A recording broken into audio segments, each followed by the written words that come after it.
నువ్వు పాపివి కదా,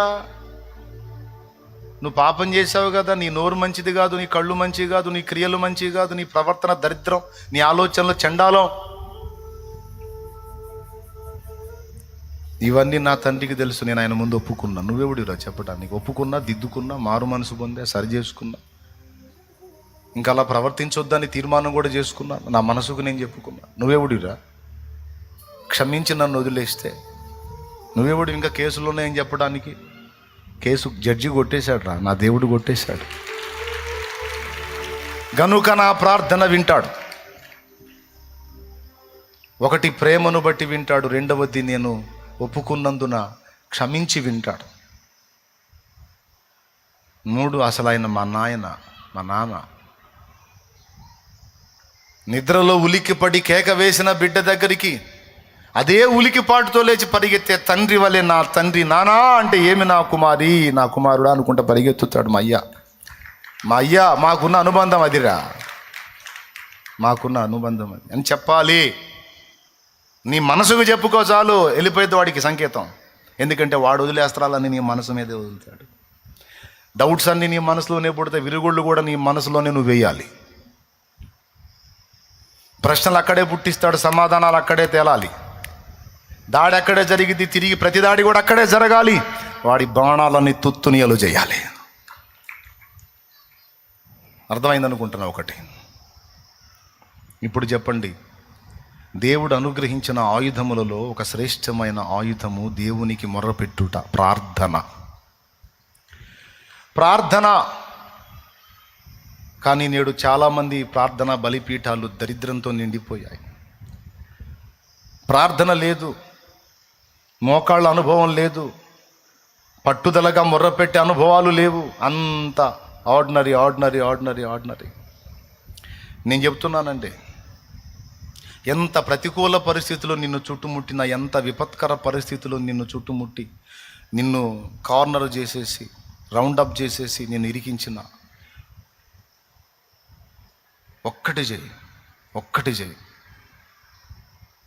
దన్మని మోకాళ్ళే, వెంటనే మోకాళ్ళే.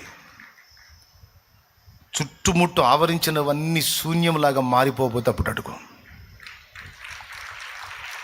మోకాళ్ళే అదే చెప్పు నాన్నకి, నన్ను శత్రువు చుట్టుముట్టాడు ప్రభువా, తండ్రి నాన్న నాకు అర్థం కావట్లేదు, నన్ను సేవ్ చేయి, ప్లీజ్ నన్ను సేవ్ చేయ. మోకాళ్ళేసి ఒక్క మాట నువ్వు అడుగు, ఒక మాట అని చూడు. కానీ కుట్ర ఏందో తెలుసా? నిన్ను మోకాళ్ళు ఈనీడు వాడు. వేరే చెత్త ఆలోచనలన్నీ వస్తాయి కానీ మోకాళ్ళు ఈ బుద్ధి కాదు. ఎందుకంటే నీ బాడీ నీ కోఆపరేట్ చేయదు, దాన్ని మొద్దుబారుస్తాడు వాడు. మోకాళ్ళు ఈనీడోడు, అది ఒక్కడి తప్ప అన్నీ చేస్తావు. నువ్వు విపరీతంగా ఆలోచిస్తావు, టెన్షన్ ఫీల్ అవుతావు, భయం ఫీల్ అవుతావు, ఒత్తిడి ఫీల్ అవుతావు, నరక యాతన అనుభవిస్తావు, కానీ మోకాళ్ళు అయ్యో. ఎందుకు? 2 కారణాలు. ఒకటి సోమరితనం, రెండవది ఆ మోకాళ్ళు చేస్తే మాత్రం ఏం జరిగిద్దిలే అనే నిరాశ. ఏం జరిగేదేంది? మోకాళ్ళు నీ మొర్ర పెడితే కాకులు ఆహారం తెచ్చినాయి. మోకాళ్ళు నీ మొర్ర పెడితే సముద్రం పాయలైంది. మోకాళ్ళు నీ మొర్ర పెడితే సచ్చినోడు తిరిగి లేచాడు. మోకాళ్ళు నీ మొర్ర పెడితే ఎన్నో కార్యాలు జరిగాయి. మోకాళ్ళుని మొర్ర పెడితే ఆకాశం నుండి అగ్ని దిగి వచ్చింది. బలిపీఠం మీద ఉన్న పశువు మాంసమును రాళ్లను కూడా బుక్కి చేసింది. ఏం జరిగిద్ది మోకాళ్ళు ఉంటే? అంటే ఆది కాండం నుంచి ప్రకటన దాకా మోకాళ్ళు ఉంటేనే జరగాల్సినవి అన్నీ. ఇంకేం చెప్పాలి నీకు? కానీ ఇవేవి గుర్తురావు, మెదడు మొద్దుబారిపోయిద్ది, మైండ్ పనిచేయదు. దీన్ని దృష్టించి నేను చెప్తున్నాను, సమయమందును అసమయమందును, అనుకూలతలోను ప్రతికూలతలోను కూడా మోకాళ్ళు నీ మొర్రబెట్టడం నేర్చుకోవాలి. దాన్ని నిర్లక్ష్యం చేయకూడదు, అది సాధన చేయాలి బిడ్డ. మనం దేవునికి స్తోత్రం కలుగును కాక. ఏది సాధన చేయాలి? దేవుడు నీకు ఇచ్చిన ఆయుధములలో ఒక అద్భుతమైన తిరుగులేని బలమైన ఆయుధము ప్రార్థన. ఏం చేయొద్దు, మోకాళ్ళే అంతే. నాకు ప్రార్థన కూడా రావట్లేదు, రాలేదనే చెప్పు మోకాళ్ళేసి. ప్రార్థన కూడా రావట్లేదా, మోకాళ్ళేసి చెప్పు ఆ మాటే, అదే ప్రార్థన అయిపోయింది. నాకు ప్రార్థన కూడా రావట్లేదు తండ్రి, ప్రార్థన రావట్లేదు తండ్రి అని ఆ ముక్క మోకాళ్ళేసి చెప్పు. ఎందుకు రాదో ఆయన చూసుకుంటాడు. కానీ నీ ప్రార్థన బలిపీఠం ఎప్పుడు మండుతానే ఉండాలి, దాని మీద ప్రార్థన అగ్ని ఆరకూడదు. వాడు ఆర్పుతాడు బిడ్డ, ప్రార్థనా జీవాన్ని చల్లారుస్తాడు, ప్రార్థన పట్ల భారాన్ని తగ్గిస్తాడు, ప్రార్థన పట్ల ఇంట్రెస్ట్ తగ్గిపోద్ది. నీ చుట్టూ కూడా అలాంటి క్లైమేటే ఉండేటట్టు చేస్తాడు వాడు. ప్రార్థనకు రేపేవాళ్ళు తక్కువ, ప్రార్థనకు పోదామంటే ఆపేవాళ్ళు ఎక్కువ. ప్రార్థనకు రేపేవాళ్ళు తక్కువ, ప్రార్థనను ఆపేవాళ్ళు ఎక్కువ.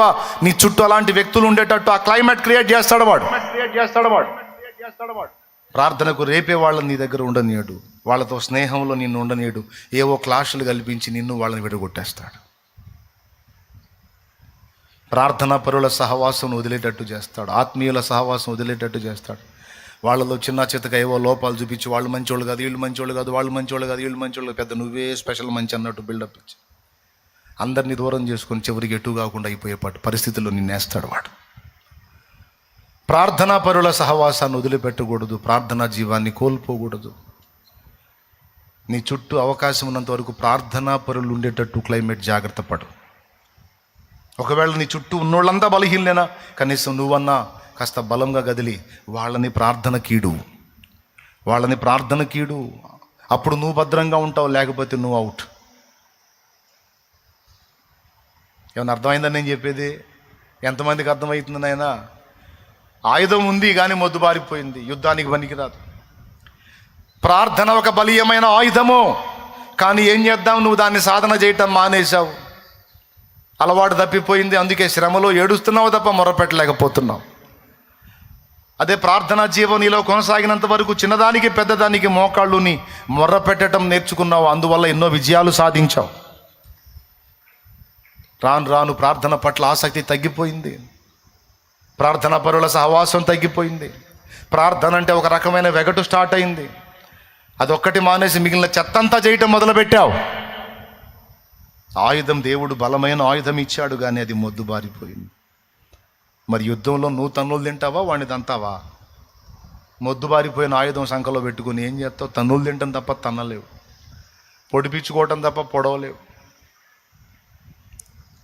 ఇంత క్లియర్గా చెప్పినా అర్థం కాకపోతే నేను చేయగలిగింది ఏం లేదు. లేదన్నా మాకు అర్థమైందంటే 2 చేతులు ఎత్తి స్తోత్రం చెప్పండి. నేనేం చెప్తున్నాను? ఏ జామునైనా సరే, మధ్యరాత్రి అయినా సరే, నీకు అర్థం కాకపోతే, నీ మనసు గలిబిలిగా ఉంటే, ఆందోళన నీకుంటే, మోకాళ్ళు నీ నానా అని ఒక మాట పిలు. ఉల్లము నెత్తి పిలిచిన వేళ నోహోయను చూదరికి వచ్చు, వెంటనే స్పందిస్తాడు. ఇంకా చెప్పాలంటే అలాంటి విపత్కర పరిస్థితులలో నీవు ఆయనను పిలవాలని రెడీగా ఉంటాడు.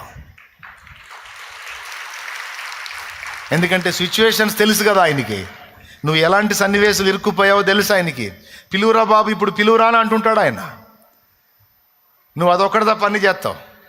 ఎందుకంటే 3 కారణాలు. ఒకటి సోమరితనం, రెండవది ఇప్పుడు పిలిచిన జవాబు ఏమొచ్చింది లేని, మూడవది ఇంతకుముందు పిలిచాను జవాబు రాలేదని నిరాశ. ఒట్టిదే. నేను నా అనుభవం చెప్తున్నాను. కొన్నిసార్లు ప్రార్థన ఒక్కటి చేయకుండా అన్ని రకాలుగా తిప్పలబడ్డా. కొన్నిసార్లు ఎదుర్కొన్నప్పుడు, కొన్ని శోధనలో నా వల్ల కాల, గతి లేక, గత్యంతరం లేక, దిక్కు లేక, దేశ లేక, మోకాళ్ళేసి 10 నిమిషాలు అలాగా మాట్లాడానో లేదో, అప్పటిదాకా చుట్టుముట్టిన దురాత్మలన్నీ ఆ క్షణాన్ని వెళ్ళిపోయి ప్రశాంతత.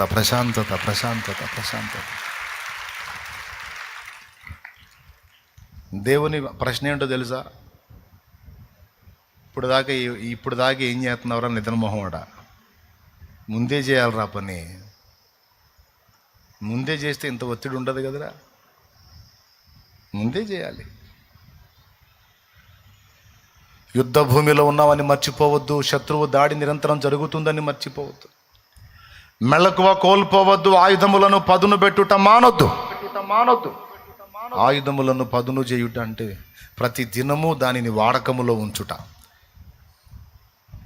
కత్తిపీట తీసుకొని రోజు కోస్తూ ఉన్నారనుకోండి, సన్నగా బ్లేడు మాదిరి అయిపోయింది. కోసే కొద్దీ పదును ఎక్కిద్ది. ఎంతమంది ఒప్పుకుంటారు? చేతులు ఎత్తండి అమ్మో, నేనే కత్తిపీటలు పెట్టి కోశానయింది. మరి మీరు చెప్పరే, కోసేవాళ్ళు చెప్పరే. కూరగాయలు కోయరా, మాంసం కోయరా, చికెన్ కోయరా, మటన్ కోయరా, అబ్రాంగ్ కోయరా? దేవునికి స్తోత్రం. మరి నువ్వు కోసే కొద్దీ సన్నగా బ్లేడ్ లాగా తయారైద్ది. అట్లా కాకుండా వాడకుండా పక్కన పెట్టే 1 సంవత్సరం పాటు నువ్వేం చేయొద్దు. ఒట్టిగా పక్కన పెట్టే, పనికొచ్చిద్దా? పోనీ నెలపాటు పక్కన పెట్టి పనికొచ్చిద్దా? ఏమైద్ది? పోనీ పదును పెట్టించే పెట్టు, ఏమైద్ది? అదే పదును పెట్టించి రోజుకు దాన్ని వాడకంలో పెట్టు. వాడే కొద్దీ నునిపెక్కిద్ది, పదునెక్కిద్ది, బ్లేడ్లా తయారయ్యిద్ది. నువ్వు కాస్త ముంపుగా అట్లా అన్నావంటే అబ్రాం కాదు, నీ వేలు కట్ అయిపోయింది. దేవునికి స్తోత్రం కలుగును గాక. హల్లెలూయా. అవునా? మాట చెప్తున్నానండి. వాడకంలో పెట్టాలి. ఎందుకంటే ఎప్పుడు అవసరమైద్దో తెలియదు ఆయుధము. అందుకే ఎప్పుడు సన్నద్ధులమై ఉండాలన్నాడు. సన్నద్ధులమై ఉండాలి. వాడకంలో పెట్టవలసిన ఆయుధముల్లో మొట్టమొదటిది ప్రార్థన అనే ఆయుధం. ఆత్మలో ప్రతి సమయమందును ప్రార్థన చేయాలి. అది మెళకువ అంటే. ప్రార్థనా జీవితం దినదిన ప్రవర్ధమానంగా వర్ధిల్లాలే కానీ చల్లారిపోకూడదు. కానీ చల్లారుస్తాడు వాడు. నువ్వే పోరాడి ప్రార్థన చేయాలి. ప్రార్థనలో నువ్వు చురుకుగా ఉన్నంత వరకు వాడు నిన్ను ముట్టడానికి ట్రై చేయడు. ప్రార్థనలో విరివిగా గడుపుతున్నంతసేపు వాడికి భయం. అబ్బో, మనిషి మెలకుగా ఉందండోయ్, ఇప్పుడు పోయానంటే మొహం బయలుద్ది నాకు. వాడు ఎప్పుడు అటాక్ చేస్తాడో తెలుసా? నువ్వు ప్రార్థనా జీవాన్ని ఎప్పుడైతే కోల్పోతావో, అక్కడ వాడి ఆలోచనలతో ఏకీభవించి ఎప్పుడైతే నిర్లక్ష్య ధోరణి వ్యవహరిస్తావో, అప్పుడు నీ ఏమరుపాటే వాడి అవకాశం. శత్రువు ఎప్పుడు దాడి చేస్తాడు అన్నయ్య? నువ్వు ఎప్పుడు నిద్రపోతావు అప్పుడు దంతాడు. ఇంక నీకు స్పెషల్ టైం ఏముంది? నీ ఏమరుపాటే వాడి సిద్ధపాటు, వాడి దాడి చేసేటువంటి టైం. అందుకే బిడ్డలారా గుర్తుపెట్టుకోండి, ప్రార్థన దేవుడు మనకిచ్చిన ఆయుధములలోకెల్లా పెద్ద ఆయుధము, శ్రేష్టమైన ఆయుధము.